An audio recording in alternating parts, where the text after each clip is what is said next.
फटी साड़ी में IAS interview देने पहुंची। सामने तलाकशुदा पति बैठा था। नमस्ते दोस्तों। सुबह का समय था। ठंडी हवा धीरे धीरे बह रही थी, लेकिन उस हवा में भी एक अजीब सा तनाव घुला हुआ था। शहर के सबसे बड़े सरकारी भवन के बाहर लंबी कतार लगी हुई थी। हर कोई अपने सपनों को लेकर खड़ा था। कोई फाइलों के साथ, कोई सूट बूट में, तो कोई अपने आत्मविश्वास के सहारे। लेकिन उसी भीड़ में एक लड़की ऐसी भी खड़ी थी जिसे देखकर लोग धीरे धीरे फुसफुसाने लगे। वह लड़की थी सिया। फटी हुई पुरानी साड़ी, पैरों में टूटी चप्पल, हाथ में पुरानी फाइल और चेहरे पर थकान के बावजूद अजीब सा आत्मविश्वास। लोग उसे देखकर हंस रहे थे। अरे देखो, यह भी आईएएस का इंटरव्यू देने आई है। लगता है किसी गांव से सीधा उठकर आ गई है। भिखारी जैसी लग रही है और आईएएस बनने चली है। सिया सब सुन रही थी, लेकिन उसने एक बार भी पलटकर नहीं देखा। उसके कदम धीमे जरूर थे, लेकिन मजबूत थे। वह खुद से धीरे से बोली, आज अगर मैं टूट गई तो जिंदगी भर कोई मुझे खड़ा नहीं होने देगा। उसे अपने बीते हुए दिन याद आने लगे। 3 साल पहले सिया एक बहुत ही खुशहाल जिंदगी जी रही थी। उसके पति आदित्य एक सरकारी अधिकारी थे। बड़ा घर, जिंदगी और सपनों से भरा हुआ रिश्ता। लेकिन सब कुछ अचानक बदल गया। एक दिन आदित्य ने गुस्से में कहा, तुमसे कुछ नहीं होगा सिया। तुम मेरी इज्जत के लायक नहीं हो। तुम्हारी सोच बहुत छोटी है। सिया ने कांपती आवाज में पूछा, तो फिर आपने मुझसे शादी ही क्यों की? आदित्य हंस पड़ा। गलती हो गई और अब मैं उसे सुधार रहा हूं। उस दिन सिया के हाथ में तलाक के कागज थमा दिए गए। उसके पास न पैसा था न सहारा, बस एक टूटा हुआ दिल था। लेकिन उसी दिन उसने ठान लिया था, एक दिन मैं खुद को साबित करूंगी और उसी जगह खड़ी होंगी जहां लोग मुझे सलाम करेंगे। वापस वर्तमान में सिया इंटरव्यू बिल्डिंग के अंदर पहुंची। अंदर का माहौल और भी ज्यादा भारी था। बड़े बड़े अधिकारी, चमकदार कपड़े पहने हुए उम्मीदवार और हर तरफ सिर्फ कंपटीशन था। एक आदमी ने उसे ऊपर से नीचे तक देखा और हंसते हुए कहा, मैडम ये इंटरव्यू है, कोई राशन की लाइन नहीं। दूसरा बोला, शायद गलत जगह आ गई है, बाहर निकल जाओ। सिया ने गहरी सांस ली और शांत आवाज में कहा, मैं यहां इंटरव्यू देने आई हूं और देकर ही जाऊंगी। उसकी आवाज में इतना आत्मविश्वास था कि कुछ लोग चुप हो गए। तभी दरवाजा खुला और एक कर्मचारी बाहर आया। Candidate number 47, Siya. सिया का दिल तेजी से धड़कने लगा। वह धीरे धीरे अंदर गई। जैसे ही उसने दरवाजा खोला, उसका कदम अचानक रुक गया। उसके सामने 3 बड़े अधिकारी बैठे थे और उनमें से एक चेहरा देखकर उसका दिल जैसे थम गया। वह था आदित्य, उसका तलाकशुदा पति। आदित्य ने भी जैसे ही सिया को देखा, उसके चेहरे पर एक हल्की सी मुस्कान आई। लेकिन वह मुस्कान प्यार की नहीं थी, वह तंज की थी। उसने अपने पास बैठे अधिकारी से धीरे से कहा, आज इंटरव्यू इंटरेस्टिंग होने वाला है। कमरे में हल्की हंसी गूंज गई। सिया ने खुद को संभाला और कुर्सी पर बैठ गई। एक अधिकारी ने पूछा, आपका नाम? सिया, उसने धीमे लेकिन मजबूत स्वर में कहा। आदित्य ने फाइल उठाई और जोर से पढ़ा। क्वालिफिकेशन साधारण, एक्सपीरियंस 0 और कॉन्फिडेंस लगता है आसमान छू रहा है। कमरे में फिर से हंसी गूंजी। आदित्य ने तंज कसते हुए कहा, तो मैडम, आप आईएएस क्यों बनना चाहती हैं? कोई मजाक है क्या? सिया ने उसकी आंखों में देखा। वह नजरें अब डर नहीं रही थीं। उसने धीरे से कहा, मजाक तो जिंदगी ने मेरे साथ किया था। अब मैं जवाब देने आई हूं। कमरे में अचानक सन्नाटा छा गया।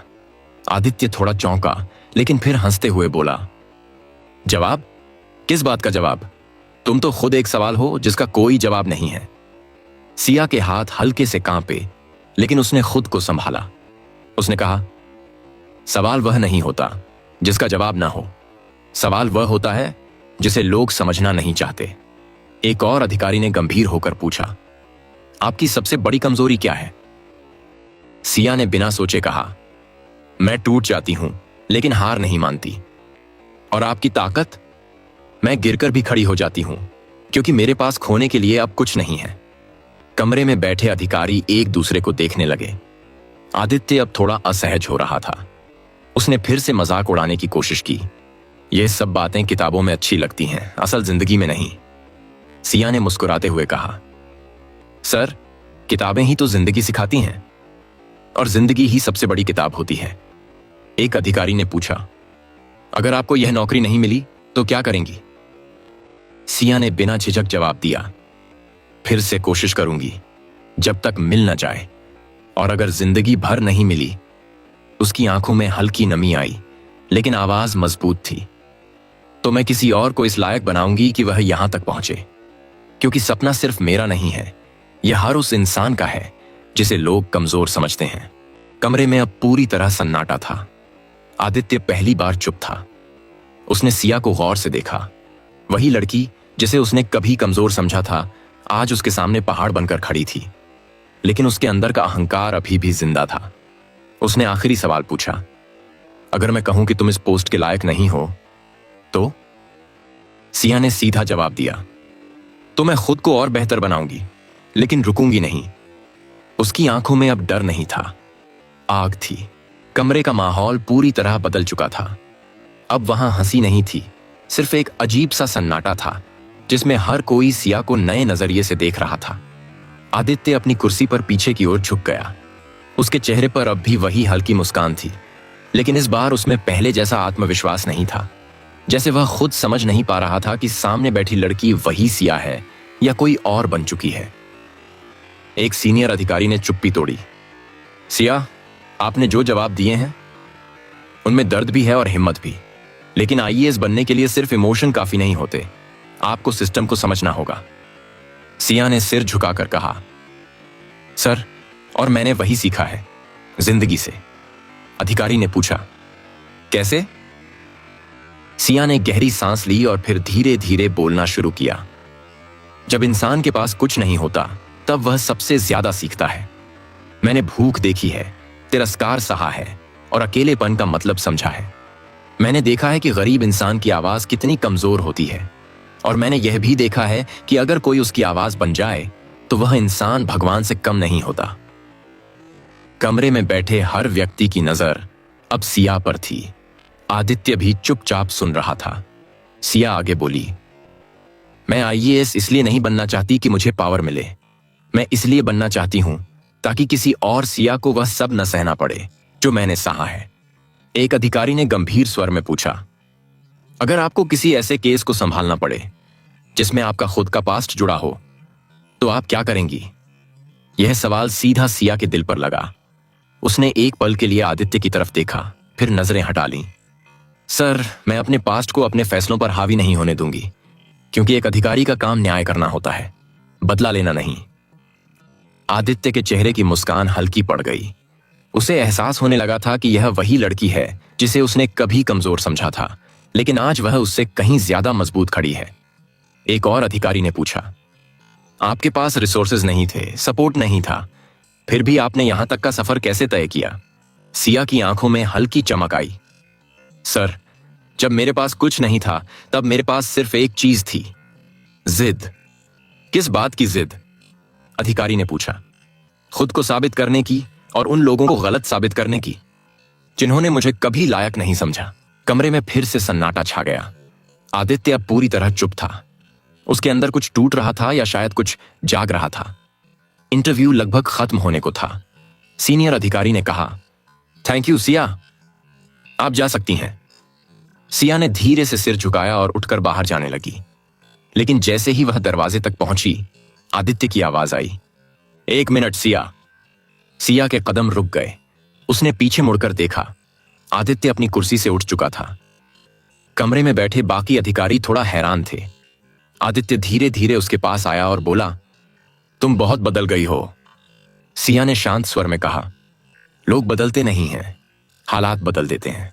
आदित्य कुछ पल तक उसे देखता रहा, फिर बोला, तुम्हें लगता है कि यह सब करके तुम जीत जाओगी? सिया ने हल्की मुस्कान के साथ कहा, मैं जीतने नहीं आई हूं, मैं खुद को साबित करने आई हूं। आदित्य ने धीरे से कहा, और अगर मैं कहूं कि तुम्हें यह नौकरी कभी नहीं मिलेगी?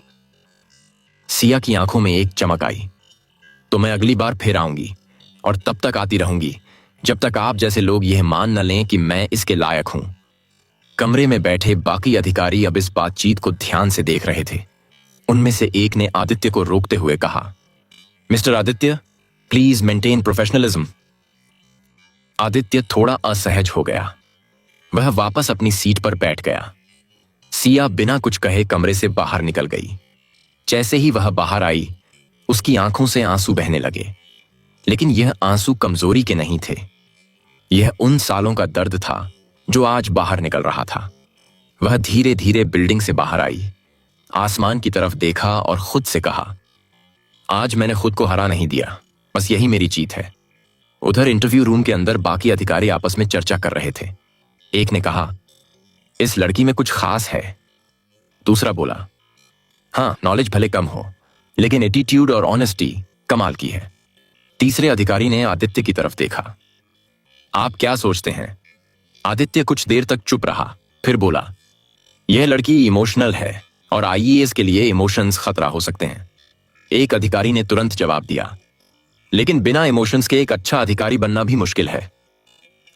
आदित्य के पास इस बात का कोई जवाब नहीं था। वह चुपचाप फाइल को देखने लगा।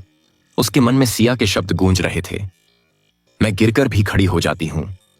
उसे पहली बार एहसास हुआ कि उसने सिया को कभी समझा ही नहीं था। उसके मन में यह सवाल बार बार आ रहा था, लेकिन उसका अहंकार उसे जवाब नहीं देने दे रहा था। वह खुद से बोला, नहीं, वह अभी भी वही है, बस दिखावा कर रही है। लेकिन उसका दिल मानने को तैयार नहीं था। उस रात आदित्य को नींद नहीं आई। उधर सिया थक कर सो गई, लेकिन उसके चेहरे पर एक सुकून था, क्योंकि आज उसने खुद को साबित करने की पहली लड़ाई जीत ली थी। और असली कहानी अब शुरू होने वाली थी, जहां फैसला सिर्फ एक नौकरी का नहीं, बल्कि सम्मान, आत्मविश्वास और पहचान का होने वाला था। अगली सुबह सूरज की पहली किरण जैसे ही सिया के छोटे से कमरे में पड़ी, उसकी आंख खुल गई। रात की थकान अभी भी शरीर में थी, लेकिन मन पहले से ज्यादा मजबूत था। उसने धीरे से उठकर पानी पिया और अपनी किताबों को देखा। वही किताबें जो उसके संघर्ष की गवाह थीं। आज इंटरव्यू का रिजल्ट आने वाला था। दिल की धड़कन तेज थी, लेकिन चेहरे पर एक अजीब सी शांति थी। वह खुद से बोली, जो होगा देखा जाएगा, लेकिन मैं खुद से हार नहीं मानूंगी। उधर इंटरव्यू बोर्ड के ऑफिस में हलचल थी। सभी अधिकारी एक बड़ी टेबल के चारों ओर बैठे थे। सामने सभी कैंडिडेट्स की फाइलें रखी थीं। एक अधिकारी ने कहा, आज हमें फाइनल लिस्ट तैयार करनी है, और ऑनेस्टली कहूं तो इस बार कंपटीशन काफी टफ है। दूसरे ने सिर हिलाया, हाँ, लेकिन एक कैंडिडेट है जो अलग है। तीसरे ने तुरंत कहा, सिया। कमरे में कुछ पल के लिए सन्नाटा छा गया। सभी की नजर आदित्य की तरफ गई। आदित्य फाइल को देख रहा था, लेकिन उसका मन कहीं और था। उसे सिया की हर बात याद आ रही थी, हर जवाब, हर नजर। एक अधिकारी ने उससे पूछा, मिस्टर आदित्य, आपका क्या ओपिनियन है? आदित्य कुछ सेकंड चुप रहा, फिर बोला, उसमें कॉन्फिडेंस है, लेकिन नॉलेज वीक है। आईएएस के लिए सिर्फ हिम्मत काफी नहीं होती। एक अधिकारी ने तुरंत कहा, लेकिन ऑनेस्टी और डिटर्मिनेशन भी उतने ही जरूरी हैं। दूसरा बोला, और हमने उसके आंसर्स में क्लैरिटी भी देखी है। आदित्य ने हल्की सी सांस ली। उसके अंदर दो आवाजें लड़ रही थीं। एक कह रही थी, उसे रिजेक्ट कर दो, वह इसके लायक नहीं है। दूसरी कह रही थी, तुम गलत थे और आज भी गलत हो। उसने आंखें बंद की और धीरे से कहा, फाइनल डिसीजन कलेक्टिव होना चाहिए, मैं अकेले फैसला नहीं करूंगा। बाकी अधिकारी थोड़े हैरान थे, क्योंकि आदित्य हमेशा अपने फैसलों में कॉन्फिडेंट रहता था, लेकिन आज कुछ अलग था। उधर सिया एक सरकारी नोटिस बोर्ड के सामने खड़ी थी। बहुत सारे लोग इकट्ठा थे। हर कोई अपने नाम को ढूंढ रहा था। सिया का दिल तेजी से धड़क रहा था। उसने धीरे धीरे लिस्ट को पढ़ना शुरू किया। पहला नाम नहीं, दूसरा नहीं, तीसरा, चौथा, पांचवा। उसकी सांसें तेज होती जा रही थीं। आखिरकार उसकी नजर एक नाम पर जाकर रुक गई। Siya, selected, reserve list. उसकी आंखों में आंसू आ गए। वह सिलेक्टेड थी, लेकिन रिजर्व लिस्ट में, मतलब अभी भी पूरी जीत नहीं मिली थी। कुछ लोग खुशी से चिल्ला रहे थे, कुछ निराश होकर जा रहे थे, और सिया वहीं खड़ी रह गई। उसने खुद से कहा, यह आधी जीत है, पूरी सही थी, पोपी अभी बाकी है। उसी वक्त पीछे से एक आवाज आई, कांग्रेस सिया। सिया ने पीछे मुड़कर देखा। वह आदित्य था।